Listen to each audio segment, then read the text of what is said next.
Hi everybody, Dr. Brett Van Norman here. I'm at Advanced Pain Centers or Coven Branch today. Just wanted to touch base on some of the things that are pretty important right now for a lot of people, which is keeping healthy and boosting the immune system. So I have a few tips for you, and if this is helpful at all, please type in that it's helpful in the comments, and if you enjoy this, please subscribe. We really appreciate it. So some of the things that are pretty easy to do. It's really just a matter of, we're going to talk about food specifically and what you put into your body and how it affects your immune system. Really keep in mind that we have viruses and bacteria around us all the time. We're breathing it in. In fact, it lives on us, it lives in us, and doesn't cause any harm most of the time. A lot of it has to do with some of what we call symbiotic relationships, which means we have a lot of good bugs, good bacteria that help us, that keep us healthy, that keep even the bad ones at bay. So what our system does intuitively is it keeps these at a pretty balanced level most of the time. But a lot of stresses in our life can create imbalances to the system. And again, specifically what I want to talk about today is the food aspect of stress on the body, which is arguably the most important stress to the body, or the most important piece to keeping healthy. 70 to 80% of the cells of the digestive system, of the immune system, are in the digestive system. So obviously what that means is the digestive health plays a humongous role in keeping our overall body healthy. So what are some of the things that we do, first of all, commonly, that create our immune systems to be reduced or cause our digestive system to be sluggish and doing that same thing? Some of the things that we're eating that are the big culprits. There is an exhaustive list, but the big groups of these are, one, sugar. Now, even recently, there's no definitive studies on sugar and immune health, which is crazy.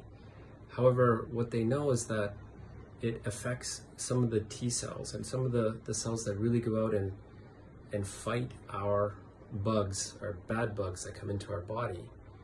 It makes them sluggish if we have a high amount of sugar.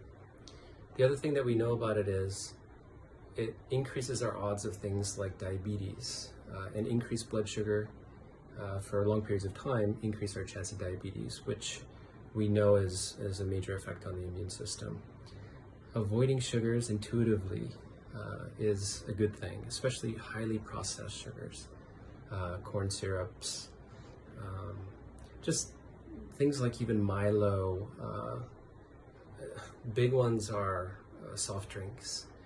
Even the teas, most of the teas out there, the canned teas are the ones in bottles, just full of sugar. We think it's healthier.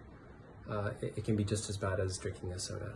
So look out for sugar content in everything that you're taking in. So that's one thing. The second thing is going to be highly processed foods. So these are most of the breads that we're eating, highly processed wheat. This is one of the worst things for the immune system.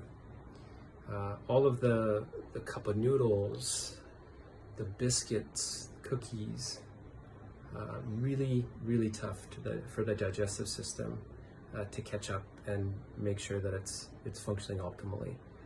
Reduces the immune function. The other big one is fast food. Fast food has got almost no nutritional content for the most part. And most as well are fried, which are using, I'll be talking a little bit more about that in a bit, is using these oils that are just awful for the body, reducing the immune system.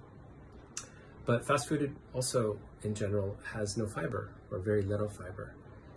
So this doesn't allow the body to, again, digest things properly or efficiently. Spikes blood sugar and various other effects, which, again, the key point is it's reducing immune function. The oils I just touched on. So refined oils, which simply means it's sucking out most of the nutritional content to make it either taste better, last longer, or a combination thereof, and cheaper, right? So these types of oils are found in almost all fast foods, hawker center foods. So cutting these out is also a very important part of the immune system. The other thing is just making sure that you're drinking lots and lots of water. So highly processed drinks, we talked about teas and soft drinks, but anything that's got extra additives in it, which is anything pretty much in a can, avoid. Look for the ingredients, including preservatives, immune reducers. So that's kind of a list of things of what not to do. So what do we do? What do we eat? The big things to eat and to take care that we take more in, especially if we want to boost our